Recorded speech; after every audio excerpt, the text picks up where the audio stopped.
और नई दिल्ली की कोशिश रही पहले ही दिन से कि पीएचडी को कैसे तोड़ा जाए, क्योंकि ये एक रेजिस्टेंस का चेहरा बन गई। नजर नहीं आ रही थी, उनको पीएचडी में एक उम्मीद नजर आई। और आपको याद होगा कि हमने कई जो फैसले किए, प्राइम मिनिस्टर की मीटिंग हुई तो फारूक साहब ने कहा, मशवरा था उनको कि हमें सबको जाना चाहिए, तो हम चले गए वहाँ। उसके बाद कश्मीरी पंटून के मसले को लेके हम गवर्नर साहब से मिले। इसी तरह दूसरी दिन और भी मसले यानी कि हम हर चीज़ का मिलजुल के कोई फैसला करते थे। फिर डीडीसी के इलेक्शन हुए तो नेशनल कॉन्फ्रेंस की तरफ से ये बात आई कि हमें मिल के लड़ना चाहिए। तो उसमें हमारे कई लोग नाराज़ होकर पार्टी छोड़ के चले गए, जिनको हम मैंडेट नहीं दे पाए।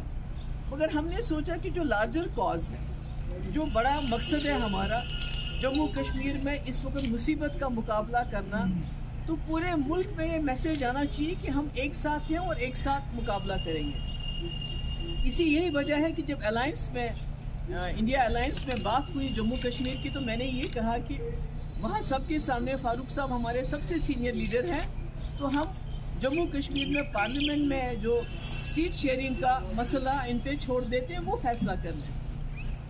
तो हमने तो कह दी बात और हम इस पे बिल्कुल कायम थे।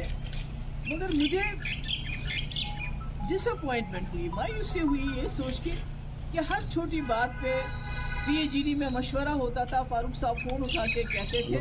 तो आज उन्होंने इतना बड़ा फैसला किया, आज उन्होंने इतनी बड़ी बात कह दी कि पीडीपी जो है वो अलायंस में कहीं नहीं है। तो आज उन्होंने कम से कम, अगर वो हमसे मशवरा करते, अगर फारूक साहब ये कहते कि हमारे वर्कर्स नहीं मान रहे हैं, हमें तीनों सीटें लड़नी है, तो हम शायद उनको कहते ठीक है, अगर आपको लगता है यूनिटी के लिए पीडीपी को कुर्बानी देनी है, तो हम कहते ठीक है, एक सीट से क्या फर्क पड़ता है। नेशनल कॉन्फ्रेंस के 3 मेंबर पार्लियामेंट थे, हमारे भी 2014 में 3 थे, इससे तो कोई आसमान जमीन पे नहीं आ जाता है। मगर मैं समझती हूँ कि जम्मू कश्मीर के लोगों को जो एक उम्मीद थी हमारी पीएचडी अलायंस से, उसके बाद जो इंडिया अलायंस बना था, पूरे मुल्क की उम्मीदें इससे लगी हुई थी। तो कहीं ना कहीं जो आज नेशनल कॉन्फ्रेंस का फैसला कहीं पिछले 1-1.5 महीने से आ रहा है, तो उसको बहुत बड़ा धचका लगा है। कश्मीर के लोगों को, जम्मू के लोगों को कहीं ना कहीं एक जो आखिरी उम्मीद थी, जो काम जो बीजेपी की सरकार नहीं कर सकी, वो बदकिस्मती से आज पीएचडी के अपने मेंबर्स ने किया।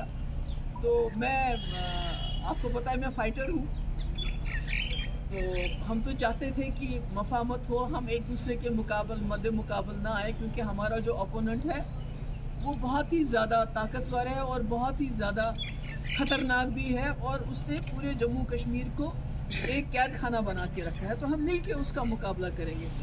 पर नेशनल कॉन्फ्रेंस के आज के फैसले या इससे पहले जो फैसला किया, उससे गोल पोस्ट चेंज कर दिया उन्होंने। जहां हम मिल के बड़े अपोनेंट का मुकाबला करते, आज हमें एक दूसरे के आमने सामने लाके खड़ा किया है। तो इसमें मैं यही कहना चाहूँगी कि पीडीपी में भी down, but we are not out. आपको पता है कि हमने यहाँ नेशनल कॉन्फ्रेंस के पास भी एक वक्त में 65 सीटें होती थी, मगर लोगों ने फैसला किया नहीं, अब 65 सीटें नहीं देनी है, 16 देनी है।